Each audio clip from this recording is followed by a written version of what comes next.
सरकार के दूसरे कार्यकाल के 4 वर्ष सफलतापूर्वक पूर्ण होने के उपलक्ष्य में आयोजित इस 4 साल बेमिसाल कार्यक्रम में हमारे पथ प्रदर्शक आदरणीय अमित शाह जी का मार्गदर्शन प्राप्त हो रहा है।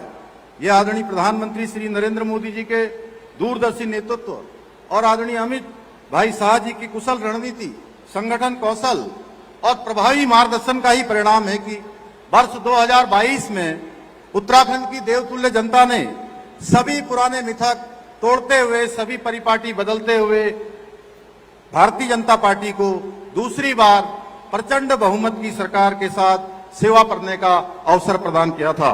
आदरणीय गृह मंत्री जी, ये आपके कुशल सांगठनिक कौशल और अटूट संकल्प शक्ति के बल पर ही आज भारतीय जनता पार्टी न केवल विश्व की सबसे बड़ी राजनीतिक पार्टी है, बल्कि सेवा, सुशासन और राष्ट्र निर्माण के संकल्प के साथ भारत के कोने कोने में विकास की नई गाथाएं लिख रही है। आपके कुशल नेतृत्व ने प्रत्येक जन मन गण के मन में एक नई ऊर्जा का संचार किया है, जिससे असंभव से दिखने वाले कार्य भी संभव हो रहे हैं।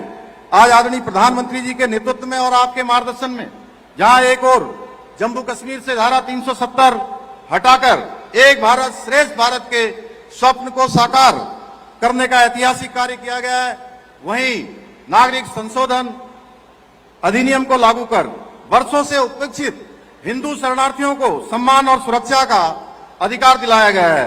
यह आपकी दृढ़ इच्छा शक्ति का परिणाम है कि आज देश में गुलामी की मानसिकता वाले अंग्रेजों के दमनकारी कानूनों को समाप्त कर भारतीय न्याय संहिता सहित 3 नए कानूनों के माध्यम से न्याय व्यवस्था को भारतीय आत्मा के अनुरूप बनाया गया है, जहां दंड नहीं बल्कि न्याय महत्वपूर्ण है।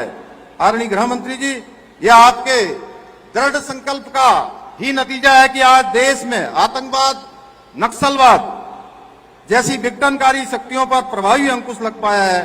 जिन क्षेत्रों में कभी अशांति और भय का माहौल हुआ करता था, आज वो क्षेत्र विकास और समृद्धि के नए आयाम स्थापित कर रहे हैं।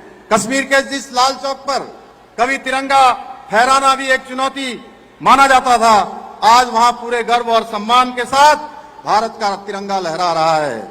आपके दृढ़ निश्चय के कारण ही आज भारत को नक्सलवाद और आतंकवाद का सफाया करने में निर्णायक विजय प्राप्त होने जा रही है। महोदय, आपके अथक प्रयासों का प्रतिफल है कि आज देश सहकारिता के क्षेत्र में भी अभूतपूर्व प्रगति कर रहा है, जिससे करोड़ों किसान, ग्रामीण और छोटे उद्यमों के लिए नए नए अवसरों के द्वार खुल रहे हैं। आज के इस अवसर पर आदरणीय गृह मंत्री जी के द्वारा हमारे पुलिस विभाग में 1900 चयनित आरक्षियों को नियुक्ति पत्र प्रदान करने के साथ ही सीए के अंतर्गत पाकिस्तान, बांग्लादेश और अफगानिस्तान जैसे देशों के आए हमारे शरणार्थी भाई बहनों को भारतीय नागरिकता प्रदान की गई है। मैं आज के इस अवसर पर आप सभी नवनियुक्त होने वाले आरक्षियों को और भारत की नागरिकता प्राप्त करने वाले भाई बहनों को हृदय से बधाई देता हूं। यह आप सभी का सौभाग्य है कि आपको ऐसे महान व्यक्तित्व के कर कमलों से सम्मान प्राप्त हो रहा है, जिन्होंने अपनी दृढ़ इच्छा शक्ति के बल पर राष्ट्र की एकता, अखंडता और गौरव को नई ऊंचाइयों पर पहुंचाया है। भाइयों बहनों, आदरणीय प्रधानमंत्री जी, आदरणीय गृह मंत्री जी मिलकर आज सशक्त और स्वावलंबी भारत के उस स्वप्न को साकार करने के लिए काम कर रहे हैं, जो हमारे महान पूर्वजों और स्वतंत्रता सेनानियों ने सजोया था। आदरणीय मोदी जी देश के ऐसे पहले प्रधानमंत्री हैं जिन्होंने भारत को विकसित राष्ट्र बनाने का संकल्प लिया है और उसे साकार करने के लिए पूरी प्रतिबद्धता के साथ निरंतर कार्य कर रहे हैं। आप सभी भली भांति जानते हैं, 2014 से पहले पूर्व दुनिया के देश भारत को कमजोर और पिछड़े राष्ट्र के रूप में देखते थे, परंतु आज आदरणीय प्रधानमंत्री जी के सशक्त नेतृत्व के कारण पूरी दुनिया भारत की सामर्थ्य, शक्ति और क्षमता के आगे नतमस्तक है। आज भारत G20 समिट, वैश्विक AI समिट जैसे बड़े वैश्विक सम्मेलनों की सफल मेजबानी करके विश्व पटल पर अपनी नेतृत्व क्षमता का परिचय दे रहा है। आज पूरी दुनिया मान रही है कि भारत विश्व की सबसे बड़ी आर्थिक शक्ति के रूप में जल्द ही उभरने वाला है, परंतु हमारे कांग्रेस के मित्रों को विश्व पटल पर भारत की बढ़ती प्रतिष्ठा और सम्मान रास नहीं आ रहा है। कांग्रेस के लोग आदरणीय प्रधानमंत्री मोदी जी का विरोध करने के चक्कर में आज देश का विरोध करने लगे हैं। हाल ही में आपने देखा होगा देश के अंदर एक पूरी विश्व की एआई बड़ी समिट के दौरान इन लोगों ने सारी हदें पार कर दी और वैश्विक ग्लोबल लीडर्स के सामने भारत को नीचा दिखाने का प्रयास किया। अपने युवराज के अपरिपक्व नेतृत्व में आज पूरी कांग्रेस दिशाहीन और देश विरोधी हो चुकी है। भाइयों बहनों, आज आदरणीय प्रधानमंत्री जी के नेतृत्व में सनातन का जय घोष चारों ओर गूंज रहा है। भारत अपनी जड़ों से जुड़ते हुए पुनः विश्व गुरु बनने की ओर तेजी से अग्रसर हो रहा है। चाहे अयोध्या जी में भगवान श्री रामचंद्र जी का भव्य मंदिर बनना हो, काशी में काशी कॉरिडोर बनना हो, उज्जैन में महाकाल लोक बनना हो, या हमारे राज्य में केदारनाथ धाम, बद्रीनाथ धाम का मास्टर प्लान हो या नव निर्माण का काम हो। आज हमारी धार्मिक धरोहरों को संवारने का, सजाने का उल्लेखनीय कार्य किया जा रहा है, पर हमारे विपक्ष को ये सब रास नहीं आ रहा है। ये वही लोग हैं जिन्होंने भगवान श्री राम के भव्य मंदिर को बनने से रोकने के लिए अपनी पूरी ताकत लगा दी थी। भाइयों बहनों, आज आदरणीय प्रधानमंत्री श्री नरेंद्र मोदी जी के नेतृत्व में, आदरणीय गृह मंत्री जी के मार्गदर्शन में हमारे प्रदेश में डबल इंजन की सरकार द्वारा प्रदेश के समग्र विकास के साथ साथ हमारी समृद्ध सांस्कृतिक विरासत के संरक्षण और संवर्धन की दिशा में भी निरंतर कार्य किया जा रहा है। आज जहां राज्य में सड़क, शिक्षा, स्वास्थ्य, रेल और हवाई कनेक्टिविटी सहित सभी महत्वपूर्ण क्षेत्रों से जुड़े इंफ्रास्ट्रक्चर को मजबूत करने की दिशा में कार्य किया जा रहा है, वहीं विभिन्न नीतियों और योजनाओं के माध्यम से राज्य को सामाजिक और आर्थिक रूप से सशक्त और समृद्ध बनाने की दिशा में निरंतर प्रयास किया जा रहा है।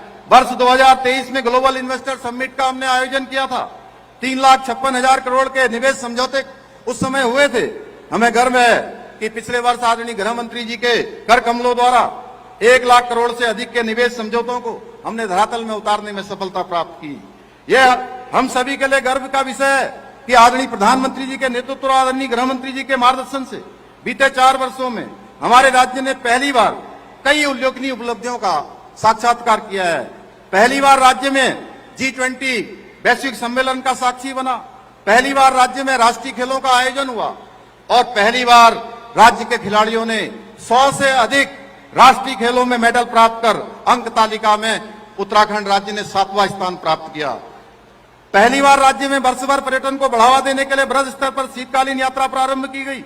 भाइयों बहनों, डबल इंजन की सरकार ने बीते 4 सालों में हमारे राज्य की आर्थिकी में 1.5 गुना से अधिक की वृद्धि की हुई है और पिछले 1 वर्ष में राज्य की जीएसडीपी में 7.23% की बढ़ोतरी हुई है और प्रति व्यक्ति आय में 41% की वृद्धि हुई है। बीते 4 वर्षों में राज्य का बजट 60,000 से बढ़कर 1 लाख करोड़ को पार कर गया है। बीते 4 वर्षों में राज्य में 20,000 से अधिक नए उद्योग स्थापित हुए हैं। बीते 4 वर्षों में राज्य में स्टार्टअप की संख्या 700 से बढ़कर 1700 हो गई है। आज हेलीपोर्ट की संख्या 2 से 7 और वहीं हेलीपैड की संख्या 60 से बढ़कर 118 हो गई है। बीते 4 वर्षों में बिजली उत्पादन 3 गुना बढ़ गया है। राज्य में होटलों की संख्या में 25% की बढ़ोतरी हुई है, वहीं नए होम स्टे की संख्या में 50% से अधिक की बढ़ोतरी हुई है। आज डबल इंजन की सरकार के कारण राज्य दोगुनी रफ्तार से प्रगति कर रहा है। इसी का परिणाम है कि आज हमारे राज्य में रिवर्स प्लान 44% की बढ़ोतरी दर्ज की है। आज लोग पुनः अपने पैतृक स्थानों को, अपने गांवों को पुनः लौट रहे हैं। हम किसानों की आय वृद्धि करने के साथ साथ मत्स्य विकास के क्षेत्र में देश के अग्रणी राज्य बने। हमारा राज्य युवाओं को रोजगार देने के और अवसर उपलब्ध कराने में भी देश का अग्रणी राज्य बनकर उभरा है। ईज ऑफ डूइंग बिजनेस में उत्तराखंड को अचीवर्स स्टार्टअप रैंकिंग्स में लीडर्स की श्रेणी प्राप्त हुई है। हमें नीति आयोग भारत सरकार के 2023-24 के इंडेक्स में सतत विकास के लक्ष्यों को प्राप्त करने में पूरे देश में पहला स्थान प्राप्त हुआ है। हम वर्ष 2024 में नीति आयोग द्वारा जारी एक्सपोर्ट प्रिपेयर्डनेस इंडेक्स में भी देश के अग्रणी राज्यों में शामिल हुए हैं। हमें पर्यटन, एविएशन और खेल के विकास से जुड़े क्षेत्रों में best state for promotion of aviation ecosystem तथा बेस्ट विलेज, बेस्ट डिस्ट्रिक्ट जैसे राष्ट्रीय सम्मान भी प्राप्त हुए हैं। आज उत्तराखंड को national logistics index, state startup ecosystem, ease of doing business, state energy and green index जैसे कई राष्ट्रीय सूचकांकों में विभिन्न पुरस्कार प्राप्त हुए हैं। भाइयों बहनों, हम उत्तराखंड के समग्र विकास के साथ साथ उत्तराखंड की सांस्कृतिक अस्मिता, पारंपरिक पहचान और डेमोग्राफिक संतुलन को सुरक्षित और संरक्षित रखने के लिए भी संकल्पित होकर काम कर रहे हैं। आदरणीय गृह मंत्री जी की प्रेरणा से और उनके मार्गदर्शन में हमने उत्तराखंड में समान नागरिक संहिता लागू करके सामाजिक न्याय और समानता की दिशा में ऐतिहासिक कदम उठाया है। हमें गर्व है कि हम यूसीसी को हमने लागू ही नहीं किया, बल्कि उसे प्रभावी रूप से धरातल पर उतारने का काम किया है। कुछ लोग यूसीसी के बारे में तरह तरह का भ्रम फैलाने का प्रयास कर रहे थे, लेकिन आज इसके सफल क्रियान्वयन ने उनके मुंह पर ताला लगा दिया है। भाइयों बहनों, आदरणीय गृह मंत्री जी की प्रेरणा से हमने राज्य में ऑपरेशन कॉलनेमी और सघन सत्यापन अभियान के माध्यम से घुसपैठियों के खिलाफ भी व्यापक स्तर पर कार्रवाई की है। वहीं हमने सख्त भू कानून बनाकर हमारे पहाड़ी क्षेत्रों में जमीनों की अवैध खरीद फरोख्त पर लगाम लगाकर भू माफियाओं पर अंकुश लगाने का काम भी किया है।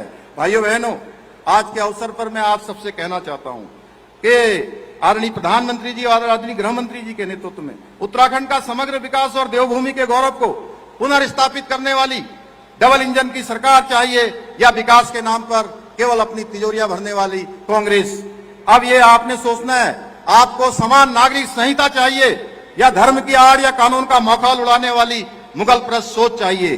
आपको नकल विरोधी कानून चाहिए जिसको लागू करने के बाद हम 28,000 से अधिक युवाओं को नौकरी देने में सफल रहे हैं, या खुलेआम सरकारी नौकरियों की बोले लगाने वाली कांग्रेस।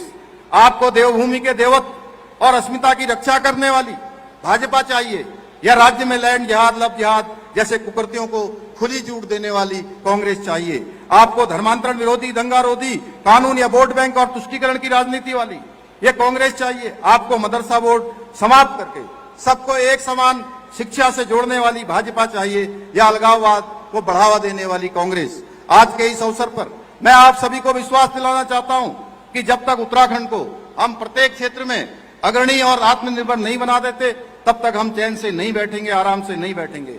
और मुझे पूरा विश्वास है आप सभी के सहयोग और आशीर्वाद से हम सभी मिलकर उत्तराखंड को देश का अग्रणी राज्य बनाने के अपने विकल्प रहित संकल्प को साकार करने में सफल होंगे। इसी विश्वास के साथ एक बार मैं आदरणीय गृह मंत्री जी का आप सबकी तरफ से एक बार फिर से देवभूमि पधारने पर उनका अभिनंदन करते हुए, स्वागत करते हुए और उनका धन्यवाद करते हुए कि जब भी हम किसी भी काम के लिए उत्तराखंड की कोई भी समस्या, कोई भी चुनौती होती है, वो हमेशा हमारे साथ खड़े होते हैं, हमेशा हमको प्रोत्साहन करते हैं, हमेशा हमको सहायता करते हैं। अभी अभी आपके ही मार्गदर्शन में, आपके ही कारण से भारत सरकार ने हमको जो 2027 में इसी कुंभ नगरी हरिद्वार में कुंभ मेला आयोजित होने वाला है, उसके लिए 500 करोड़ रुपए की धनराशि स्वीकृत की गई है। मैं आपका आदरणीय प्रधानमंत्री जी का धन्यवाद करता हूं। हम ये विश्वास दिलाते हैं कि कुंभ मेला हम बहुत अच्छे तरीके से करेंगे, एक सनातन के गौरव को बढ़ाने वाला मेला होगा। इन्हीं के साथ आपका कोटि कोटि आभार व्यक्त करते हुए और राष्ट्रपति रामधारी सिंह दिनकर जी की इन पंक्तियों के साथ अपनी बात को समाप्त करता हूं। है कौन विघ्न ऐसा जग में, है कौन विघ्न ऐसा जग में, टिक सके वीर नर के मग में, खम ठोक ठेलता है जब नर, पर्वतों के जाते पांव खड़, मानव जब जोर लगाता है, पत्थर पानी बन जाता है, पत्थर पानी बन जाता है। बहुत बहुत धन्यवाद।